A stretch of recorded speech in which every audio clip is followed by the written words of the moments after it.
to share her mission. Yes. Bring joy. Well, I appreciate, Lex, very much the opportunity to do so, because I can sit at home and talk to myself until the cows come home. Yeah. But it doesn't let me do the one thing that I really most passionately want to do, is if I can have helped one person who said to me as Yes, we were driving what was your outcome? here, what was Yep. the outcome? Yep. If just one person sends me an email or you an email and says, or a note on Facebook and says, I did this one section of something, even without the whole 8 minutes, if you just pull out the breathing, and the next person who cuts you off in the traffic, you just do that breath, or if you have a very important meeting and you check your beat as you go in and you ace the meeting and you just really feel, yes, I can hold those reins. If that happens for just one person, then I just am so appreciative for the opportunity to have been able to share some really practical, hopefully useful, life-enhancing, resilience-building, joy-giving things. Sounds really useful to me. It's a really useful showtime. Exactly. Let's talk about boats. Oh, Is this the right time for the boat? You're coughing in the boat. yes. So sorry about that. I got so excited. I breathed in with over-enthusiasm. One of my points. Boats. And if I can, I'm going to back up one step before the boat, so. because I want to make a difference between my definition of stress and strain. And that is that if you are alive, you will be stressed.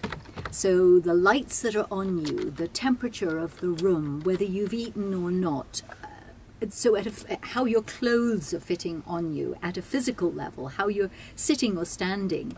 And then there's all the things, of course, at emotional level, what's going on for you in your relationships. That's nothing to say also about the intellectual level or the spiritual level, where you may have issues, questions, and things you're dealing with. So all of this is all around us. If we are alive, we are constantly 100% stressed. The question is, when does it start to be a strain? Strain, yes. So stress, many of us handle, and we handle it and handle it and handle it. And frequently what will happen is, we were talking about B for body on our beat that we were checking. Our bodies have what I call the soft spot. It's the bit that lets us know first, hello, strain. Some people get a sore throat. Yep. Some people get Shoulders. more headaches, shoulders, Yep. upset tummy. You know what your soft spot is, and that's the first little waving of a flag going, please pay attention. And of course a lot of us don't, because we feel we have to keep going, keep doing, and then the strain builds and builds and builds and builds. And this is where we get back right to the beginning of the show, where we had the architectural metaphor, where we can get to burnout or cracking up. Burnout is something to be avoided at all costs, because it is very difficult for both yourself and those around you to come back from burnout. So we need to catch it sooner.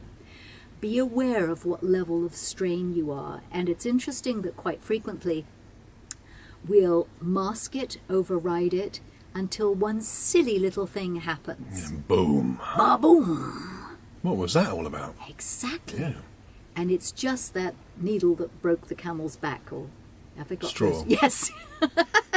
In a haystack. Get that damn needle out of my back. What kind of camel do you think I am? Do I look like a dartboard? No, excuse me. And we carry on. So it's so important for us to tune in and be aware and be counterbalancing when we know we may have a lot of positive stress, like a wedding, for example, Yes. but it's still stress. And is it beginning to take be a a strain, strain yeah. for us? Yeah. And to watch out for that, and then to have coping strategies. And of course, the 8 minutes coping strategy is one of the best things that you can do daily. This is the power of it. Find a time every day. If you can do it at the same time every day, that's fabulous. Because your brain goes, oh, I know what we're doing, and clicks into it automatically, and it exacerbates the power of it. So that's very, very good. If you can't, grab whatever minutes you can during the day. And if the day has gone by and you still haven't done it, do it as you're going to sleep. You and I were having the discussion about people having a problem sleeping. Sleeping, yes. I've had so many people, when they take the pre-questionnaire, sleeping is one of the questions, and they'll put poor sleep. And they'll say to me, oh, I'm trying to do my Mind Chi before I go to sleep. But And they look at me crossly. I keep falling asleep before I can finish. And I wait for a minute for it to sink in that they have actually solved their problem. Yeah. And I say, great, if you need to get up and spend a penny, start again. Probably send you back to sleep. And if the worst happens to the worst, do it before you actually get out of bed in the morning. So find a time if you can, do it regularly, build the power. And then you can take the questionnaire, for example, that's on the app or that I will send with the download, and 28 days later take the questionnaire again and see for yourself, has it made a difference? So it's free, it's almost effortless, and there you have a test for yourself as to whether it works or not. So I think that really makes it, because not everything fits everybody, and so we need to just find, like you were talking about the music at the wedding. Yes. Some people dance to certain tracks and other people go, I don't like that track. Yeah, the dance floor's crowded and then it's empty. So email? Email is Vanda. As in panda, As with in a V. Vanda, with a V, Vanda at mindchi.com. Send me a little email or send it to Lex or put it on the Facebook, and I will be more than happy to send you the 8 steps and the map so that you can get started. 4 minutes for a boat. A boat. This is a lovely one, which I learned from a very dear friend of mine, Princess, in America.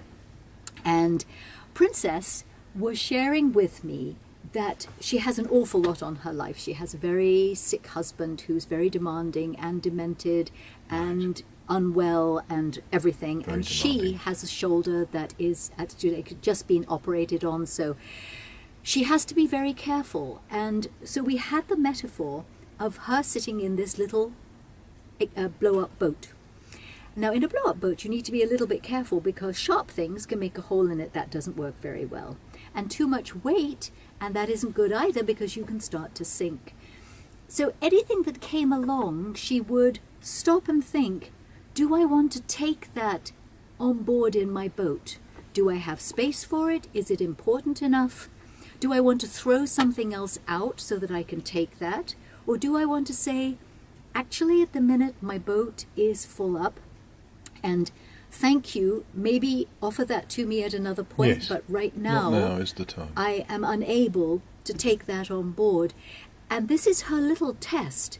It goes in the boat or it doesn't go in the boat. You're smiling, you're going to do a Well, it's like Lex a song, on it. isn't it? When the boot comes in.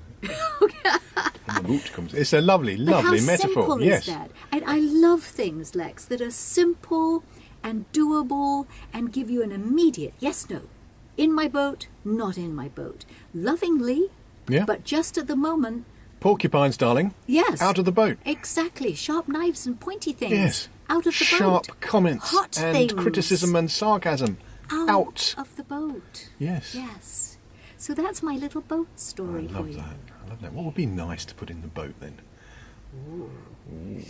So if you were to put something in the boat from today, that's really putting you on the spot, isn't it? But I'll put me on the spot as well. I can tell you I've got my Go on, thing then. right away, and that is something that I treasure enormously, and I'm looking right at him. It's friendship. Friendship, yes. And one of the greatest things about getting a little older is that you've had those friends for longer. You've been through the good and the bad, the beautiful and the ugly, and you are just there for each other. And I treasure that so absolutely enormously, and that is in my boat, refreshed with a big bow sticking on top. Have you got one? I have. Really, the whole idea of 80% is enough. Yes. We sort of mentioned that in passing. Let's do a good enough job. Yeah. That's for you for your next wedding. Yeah. And I actually- know what to do. Yes. So I've got a really good outcome from today. That's excellent. We could do 1 more minute. So we had 1 more minute to change the world. What would we do? Quick review then.